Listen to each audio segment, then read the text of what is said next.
Do-do-do. Hey, welcome back to Coffee Talk. I'm joined here with Imanol.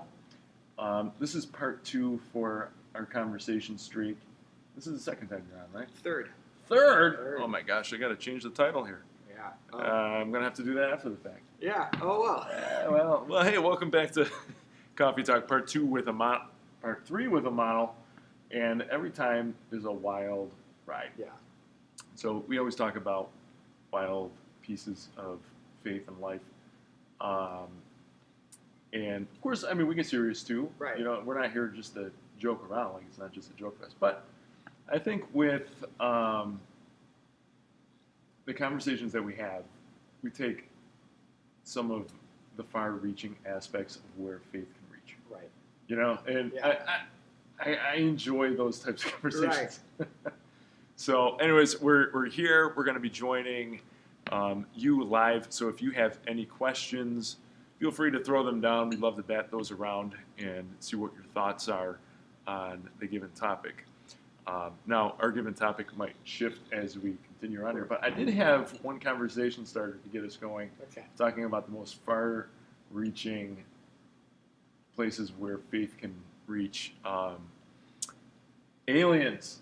Right. Let's talk about aliens. Okay. And here's why. Not because I have a great interest in aliens. I could take it or leave it on whether they exist or not. Right. I enjoy alien movies. The Alien series is a great series if you like things popping out of your chest. Yes.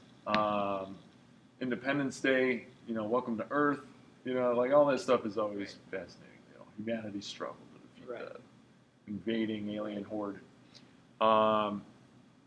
But there was an article that I read just maybe last week that the former Israeli defense minister claimed that aliens are real and that the U.S. government knows about it.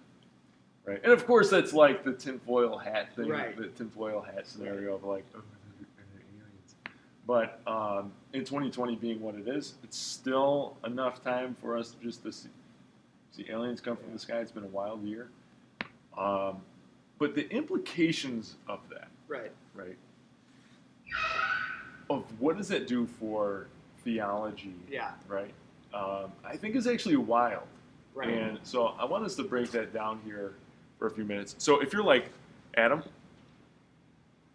what kind of show are you running here? You're talking.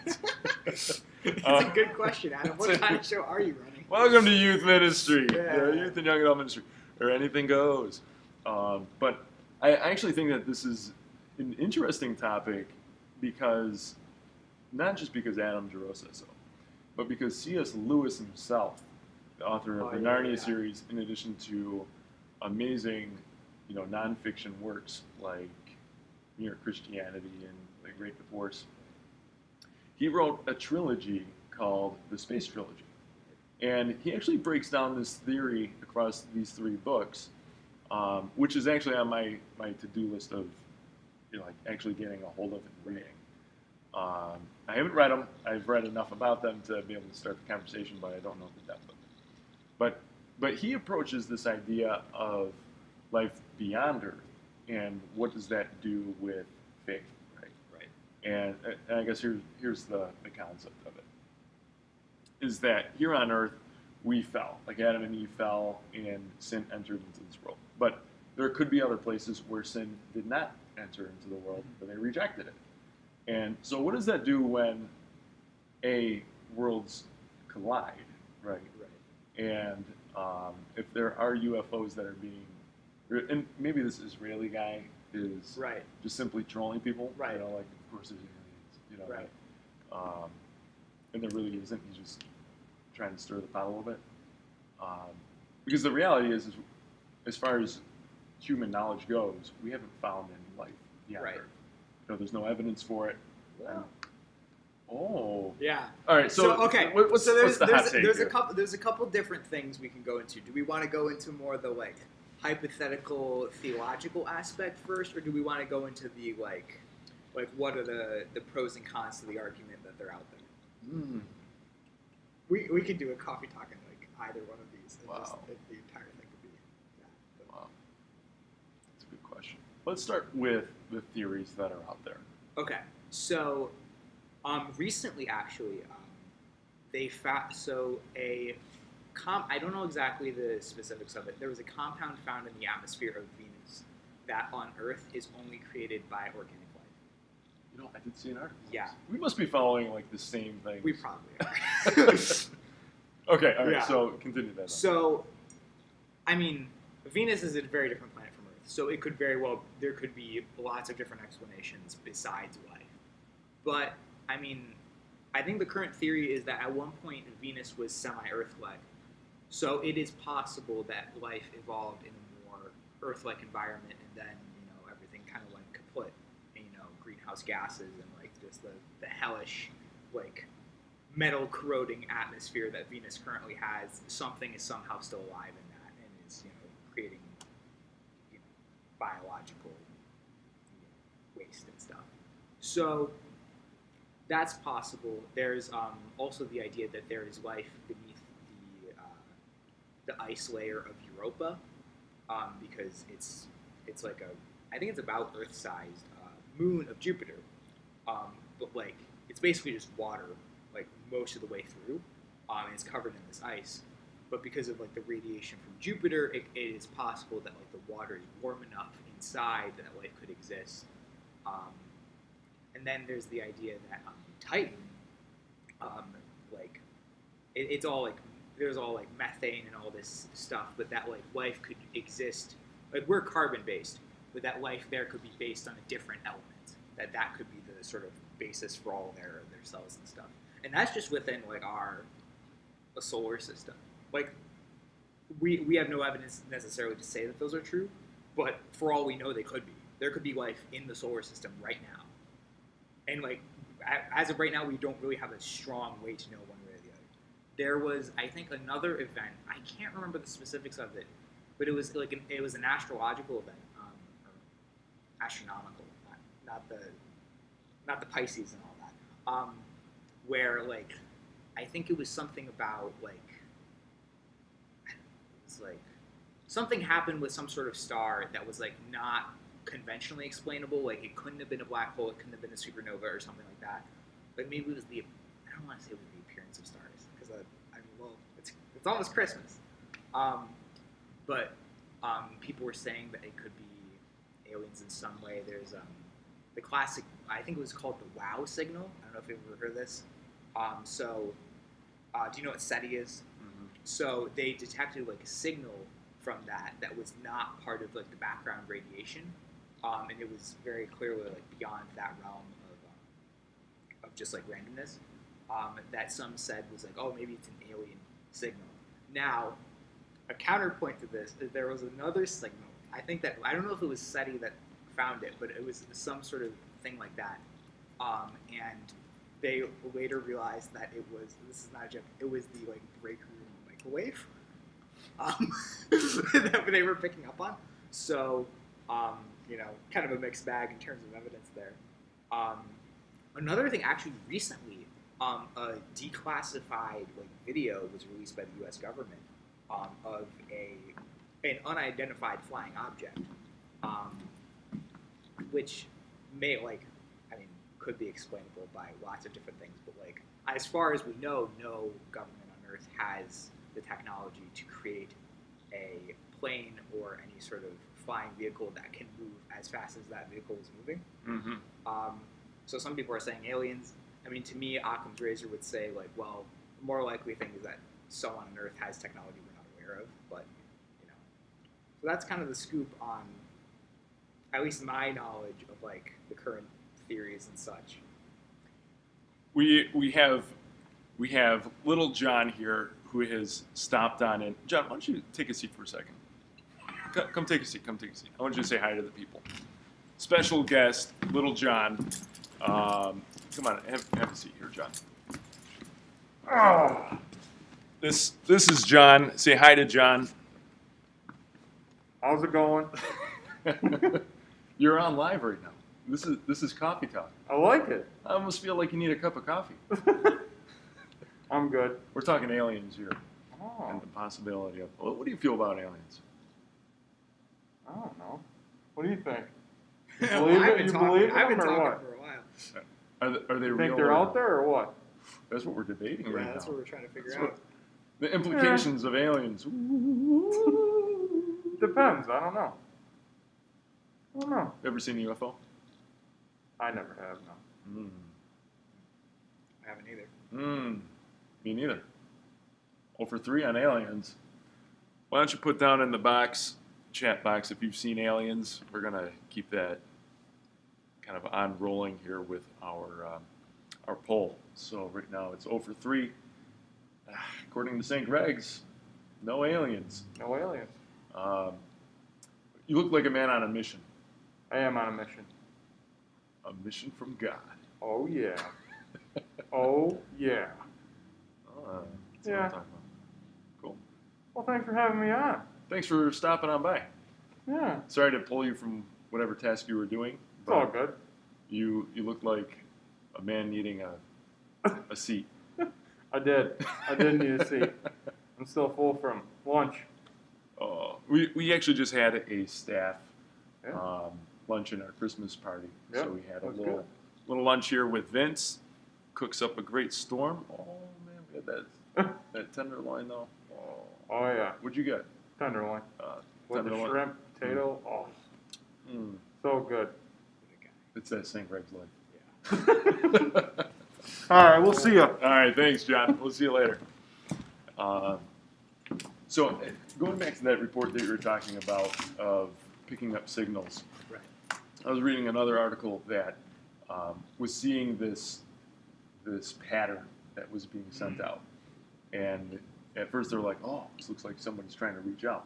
Turns out it was a quasar off in the distance that Right. was rotating so fast that the signals that were coming out looked like a pattern. So, talking about solar system Right. type of stuff, right? So the solar system is about what, 5 billion years old, something like that. Like the Earth's Yeah. 4.5 Yeah, billion years roughly. old. So Earth's in that Goldilocks zone Right. where we have like the perfect setup for life. Right.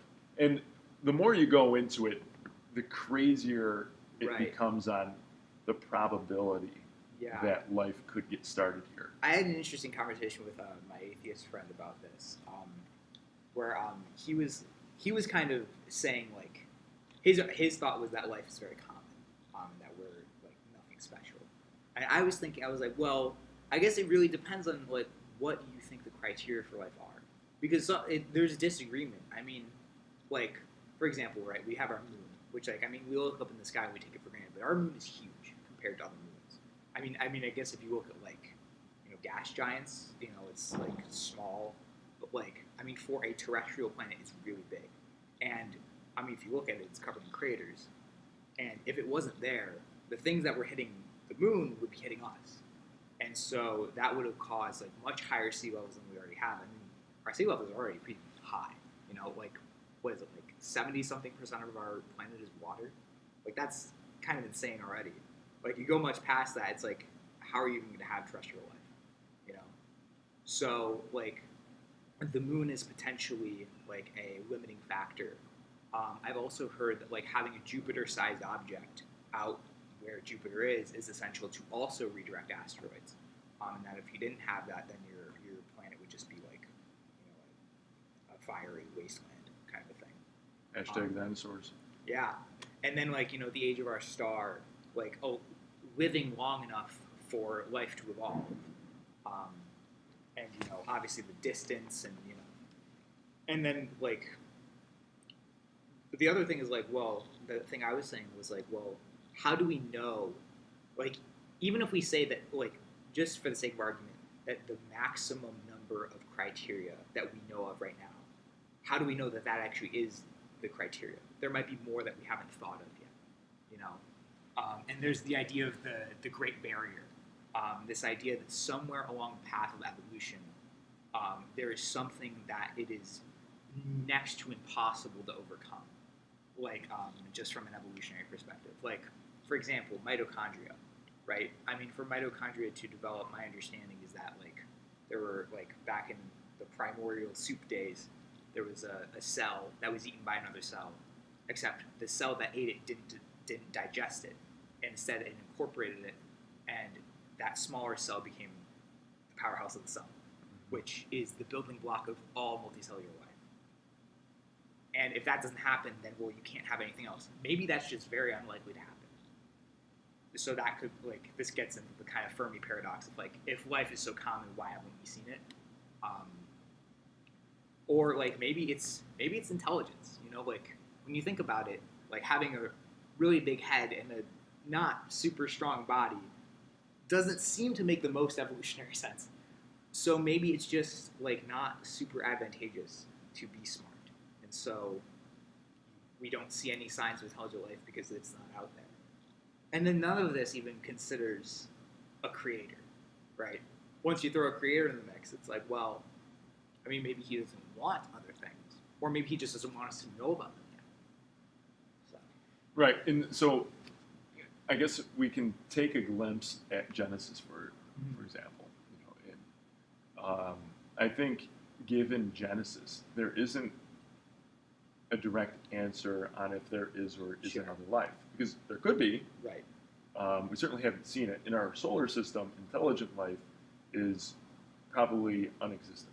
Right. You know, at least on our level. Right. I mean, if there's intelligent life, it would definitely have to not, like, be able to broadcast signals. Right.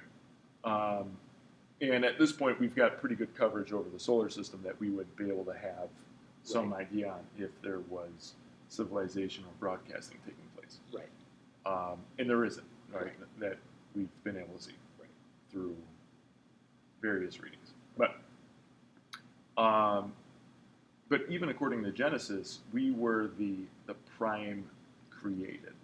You know, like we were the pinnacle of creation. Like, creation was done after us. There wasn't like humanity was on day 7, and then God continued on for another couple days, and then finished up and rested. You know, it's like, oh well, what happened to those other days? I don't know. Right. Like you're gonna have to wait and find out. Right. You know, so like according to Scripture, we are the pinnacle of that.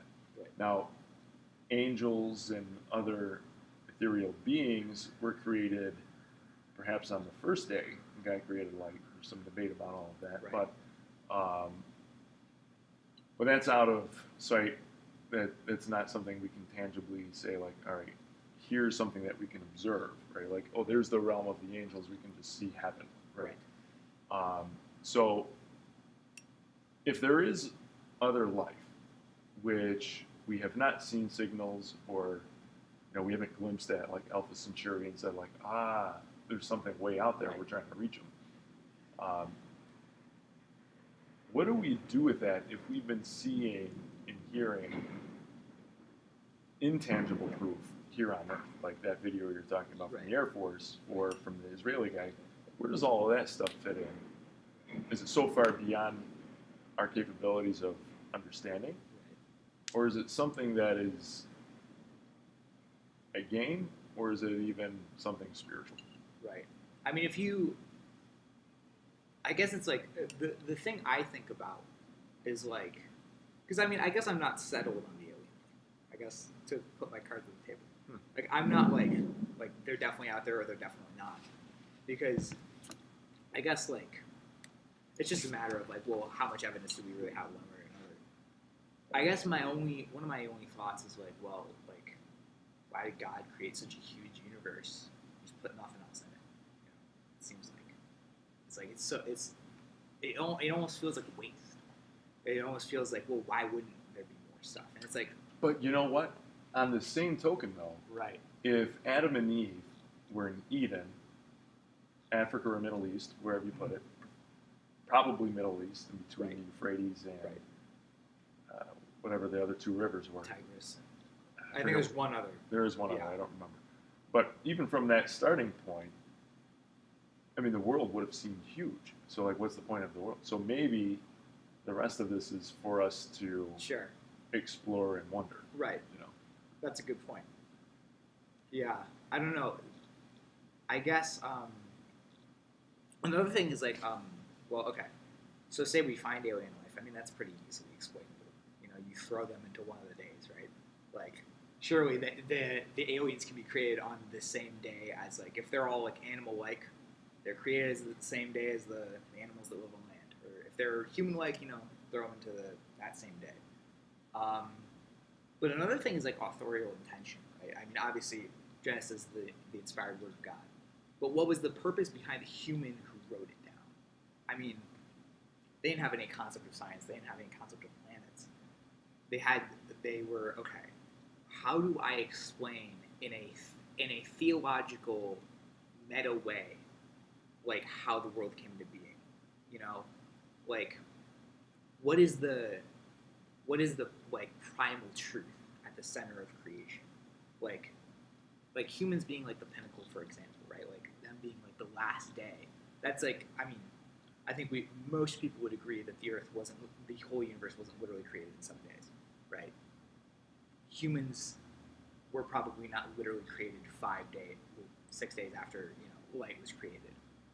But that's to signify that like we are set apart from the rest of creation, and so if we find aliens, the thing is, I've heard kind of an idea that like if aliens are found, then like religion is house of carded into non-existence, and I'm like, why would that be the case?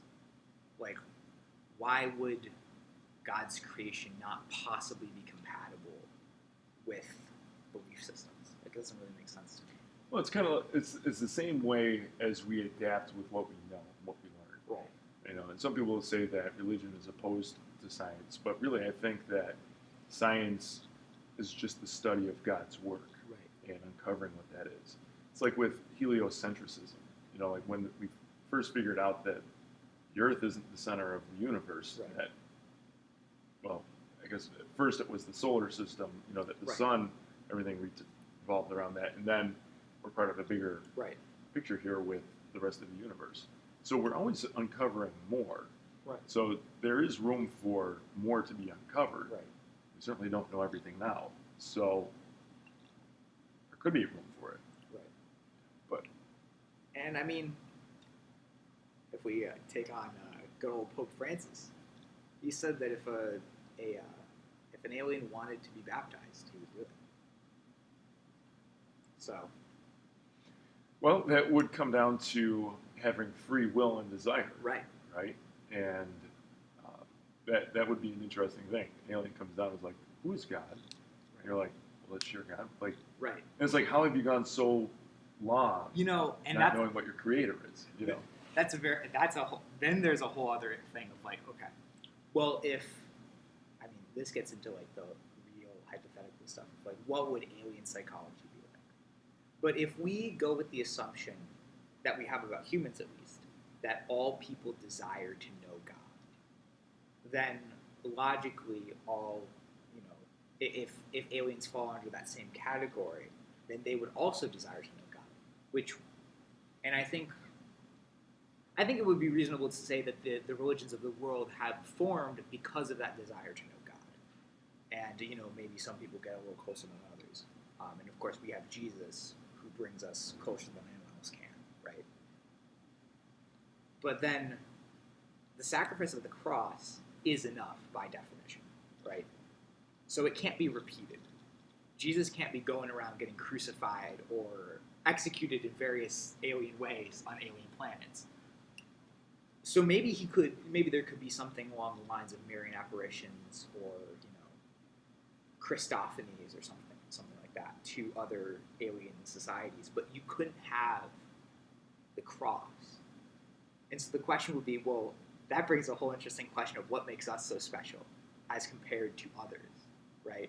Why do we get to be so close to him? Why are we the first ones to know him in the intimate way with the Eucharist and stuff? Which actually goes back to C.S. Lewis in the Space Trilogy, because if there's an area that didn't fall to sin, they could recognize Earth and say we're not going there. Right. Jesus came here and we loved him. Right. We're all on. We didn't fall to sin. So if they're advanced, they know their creator, and they're like, you know what? We don't need to get involved with that sin stuff. They maybe would likely stay away. So it'd be curious to see what would happen if they show up, would they be created in his image? Likely true if they're intelligent enough. Right. Right. And maybe they look human, or maybe they don't. Right. I don't know. But that would be a really curious conversation to have. Right. Alien comes down and is like, "Behold, we know the Lord." Right. What would that do to atheists here Right. if aliens came down professing exactly what we Right. already know to be true? Yeah, and that would be really interesting because, I mean, you look at other religions in the world, and sometimes the similarities are kind of striking to Christianity. Like, you look at Hinduism, and it's very different, but there's a lot of like odd overlap. You have like the idea of a single God in like these different forms, which is like, okay, that sounds a little familiar, doesn't it? And you have like, they have like this whole theology of how like the human person kind of encounters God, which is different from ours but similar. There's like this idea that basically there's a stage in your life where you sort of are just like living like a hedonistic life, and you're like in like the sensual pleasures and stuff. But at some point in that, you realize this isn't doing anything. Like, this is not long-term fulfillment, and then you see God, and like that language is pretty similar to maybe not so much Catholicism, but if you look at like evangelical Protestant circles, the idea of like, this was my life before I found God, and then I was saved. Right? There's a similarity there, and there's like all these little interesting ideas, and like when the whole idea in Hinduism is to break the cycle of reincarnation and like essentially become like unified to God, to become like as close as possible to God. And I mean, what is heaven if not like coming into not a literal union, but a sort of an intensely close union with God, where you're constantly in His presence and you're constantly aware of Him. It's like, and if that kind of thing, you have those parallels on Earth, right? Where you have the advantage of, well, a Christian missionary can just go to India. You got to think like, well, maybe the parallels would be even stronger if there are aliens out there. You might have something like alarmingly similar to Christianity that would kind of get to your point of like. So St. Augustine said that everyone walks around with a God-shaped hole in their heart. Yeah. And, we take a look at a lot of the ancient religions, the big ones that you say, like, you've got Hinduism, you have Judaism, and even a lot of the old pagan religions. You say, well, they're not really connected at all. But back in Genesis, you had a division of people. So when you had Adam and Eve, or whether that's a literal take or not a literal take, you had the start of humanity about 450,000 to 500,000 years ago. So ballpark around then, when humanity started to rise, right? And there's other humans walking around at the same time, so you had some competition of just trying to figure out life. But if Adam and Eve is the pinnacle, and they were walking around with Adam in the garden, right? That's the start of humanity. But then things go south, and humanity just spreads across the land. You have all of these pockets, and this is stuff that isn't, like, Genesis is not a history book. Right. So you're not discovering the bloodlines of who's going where and what, but presumably everyone knows about who God is. But the further away they drift and they settle in, maybe they carry this idea of God with them, and they remember through the stories along their life. Maybe they're not connected to Adam and Eve as through the scriptures, but they're off somewhere. Maybe it's after Babel when people really spread out. Right. Maybe after Noah, who knows the timeline of when people are landing, but they still have that God-shaped hole in their heart. Right. Maybe they've lost that connection to the canon of God, and they were on the memory of God. Right. And that's how you get Hinduism, how you get all of these different ideas of God rising up without the connection of the truth of God. Right. It's curious to think of, because at the same token, then you have this idea of aliens that are off in the mix. And maybe they're disconnected, but maybe they are connected. Right. Because I mean, again, putting my cards on the table, I would take a more metaphorical interpretation of Adam and Eve and Babel and Noah and all those sorts of things. So to me, I mean, again, this is all taking the assumption that there are intelligent aliens, because who knows? But if there are, then they fit right into that sort of archetype of Adam and Eve, of like kind of, because I mean, realistically, you know, in that sort of more metaphorical model, there's no way any creature in the universe is going to be perfect. You know, it's just not going to happen, because that's our nature. Creature, angel is a creature. I guess that's true. Angels Technically, decided that they're on Team God, therefore they are perfect. fair enough. I guess I was thinking more earthly. And then, what's fascinating too is that angels are created intelligent beings as well, Right. right? And at the same stroke, so are demons, Right. as fallen angels, taking Right. the wrong path. And I mean, with angels, there's actually a very great example of like, that's an interesting area because, you know, they have free will, but it's different from our free will because we go back and forth between virtue and vice. You know, like we sin and then we're sorry, and then we, you know, do good stuff and we feel good about it. You know, that sort of thing. But like, if you think about it sort of from a psychological perspective, angels are different because they make a decision and then they're stuck with it. Like, you know, the demons all said, yeah, we're not cool with this God thing. And then that defines them forever. They can't go back. And they don't want to go back. And that's just like, there's like a creature we know exists that has a like radically different psychology from the way we exist. Maybe yes and no, because Scripture doesn't tell us, because they've already chosen, right? And they had their chance to choose in the war in heaven, Right. right? Which is outlined in Revelation. Right. And so they had the chance to choose what side that they're on, and then the losing side got kicked out of heaven and thrown from, you know, from the heavens because of St. Michael. Right. So they had the chance to choose, whereas right now is our time to choose. Right. And after we choose, we don't get to waft between heaven and earth, or Right. heaven and hell. So now is our time of choosing and saying, what side do we wish to be on? Right. You know, because after we're dead, barring God's mercy, depending on what we've already chosen with our lives, we've chosen heaven or hell. Right. So then what have aliens chosen? Are they in the time of choosing now, or has their time already passed where they've chosen? That's interesting. Wow. This is a wild conversation for the person who's on here right now. Maybe you're just sitting here eating popcorn like, what are we talking about? But this is food for thought. Curious for you theologians out there. Would love to see your comments and speculation on this stuff too. Wow. Well, let's say we wrap this puppy up. All right. I think that we could probably go on for a long time. okay. But this is interesting. Anything else around this topic that we haven't kind of poked yet? I mean, I guess to kind of bolster the aliens are out there position. I mean, you take a look at. We'll start with the extinct ones, right? We've got Neanderthals. We've got Denisovans. We've got a bunch of different intelligent. Andrew Erdman. Yep, that is wild.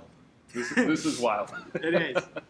You've got a bunch of different intelligent beings living on Earth. So it seems just like a logical conclusion that there would be intelligent beings out there. But, I mean, even if you look at the ones that are, like, alive, it's sometimes you, like, studying animals is, like, kind of scary.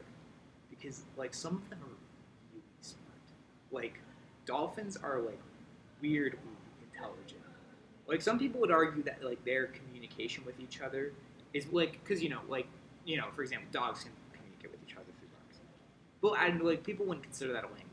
You know, like, they communicate, but it's kind of like a guttural, instinctual, like, that's what that sound means. Like, oh, like, their hair is standing up, so they're feeling this or whatever. But like some people have made the claim that dolphins extend to the point of a language, which is like, if we got an animal that can speak, like what does that mean for aliens out there? Like that just seems to bolster the possibility of like, intelligent life. Well, there is intelligent life here right now. I mean, Right. chimpanzees, dolphins, Right. elephants. I mean, they do communicate with each other. We've seen elephants do paintings. Right. And of course, there is a care for creation. Right. Like going back to Genesis, Adam and Eve were given the earth to take care of. Right. To name the animals. So God's creation is not dumb. It's not stupid. Right. But is it on par, and do they have Right. souls? Are they Ooh. animals, or are they persons? And there you go with the soul conversation, because I Right. mean, there's the is it Plato or Aristotle? The idea of like the three types of souls: the sedentary, the sensory, and the rational. You know what I'm talking about? I haven't touched that in 15 years. Okay, it's either Plato or Aristotle. I was talking about this with my friends recently because they were talking like, "Oh, do dogs live in heaven?" I was like, "Well." So here's the you've opened a much bigger can of worms than you probably expected with that question. Like, so I think we'll just say Plato just for simplicity. I'm probably wrong, but so Plato had this idea of that creatures in general there's three different types of souls. There's the sedentary soul. The sedentary soul is the type of soul that a plant has. It's what it can't move. It can't really it can have some response, I think research has shown, but it can't do a whole lot. A sunflower can turn towards the sun, but that's about it. Essentially, all it does is grow, right? A sedentary soul. A sensory soul is what an animal has, because it can intake information, process it, and then respond. And, it can move around and that sort of thing. And then humans have a rational soul, where we can reason and we can think and we can choose between good and evil. And also part of his idea was that the other two actually exist as subdivisions of the human soul, that we get our physical appetites from our sensory soul. Animals have the instinctual need to breed and eat and use the bathroom and sleep and stuff. And that's where we get our appetites for those things from. And because we have that as part of us. And then the sedentary comes in what makes us grow. Now obviously you don't have a concept of DNA or anything perpetuating our existence and stuff. So then it would just come down to where do the aliens sort of fall in that model? And I think it would be reasonable to say that nothing on Earth besides humans has a rational soul. Because if that's the case, then we're doing some bad stuff by having zoos. You know what I mean? It's that suddenly becomes a bigger moral quandary than it already is. But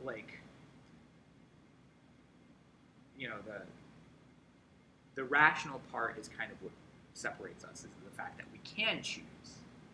Like we were talking about earlier with well, are they in the time of choosing or not? Mm. Yeah. Interesting. See, we're going deeper down the rabbit hole already. Well, we're gonna leave it there. Yeah. But this is a good conversation. It's worth kicking around a little bit, especially as more. Aliens have always been an area of speculation, but there seems to be more chatter about it. Yeah. In the past couple of years, and who knows? It could just be total sci-fi and fiction, but there is a speculation too, and people think about it, especially as it's just a piece of mainstream, if nothing else, fiction. Right. And what the details are on that. Yeah. And if we find them, and they do fit into that latter category of rational, then we have an obligation to go and Baptize them. exactly we have a genuine moral imperative to bring Christ to them, which is really exciting. We're gonna send the Jesuits. Yes. All right, hey guys, thanks for tuning in for this coffee talk. Hopefully you found this, if not interesting, At least entertaining. entertaining. Yeah. But we appreciate that. Imanol, you want to close us in prayer? Sure. In the Father, Son, and Holy Spirit. Amen. Lord, thank you for giving us the chance to bat around some wild ideas and talk about the glory of your creation. Help us to care for what we have already encountered and to care for what we may or may not encounter in the future. For all those who have not come to Christ, we pray, Our Father, who art in heaven, Hallowed be thy name. Thy kingdom come, thy will be done, on earth as it is in heaven. Give us this day our daily bread, and forgive us our trespasses, as we forgive those who trespass against us. Temptation, but deliver us from evil. Amen. Amen. And Father, Son, and Holy Spirit. Amen. Mid that, I was thinking about thy kingdom come. All of this is like on a timer to when Jesus arrives too. Ooh. So like, what comes first? If there's other things out there, does Jesus come back and it's like, whoa, hold on a second, I'm back. And then we're past the time of choosing. If we didn't just close in prayer, we would have been here for another hour. Thanks a lot. Be sure to share this with somebody else, or subscribe, or hit that notification bell so this way you know when we're going live. We're going to be off for 2 weeks, so you won't see any coffee talks or anything past tomorrow. Tomorrow we have Andy Erdman on. I know Andy is watching right now, so that's going to be good. And he might even have some thoughts around this too. He might just be like, I need to get on there. So we might just have a part 2 around this conversation. But anyways, thank you, and we'll see you next time.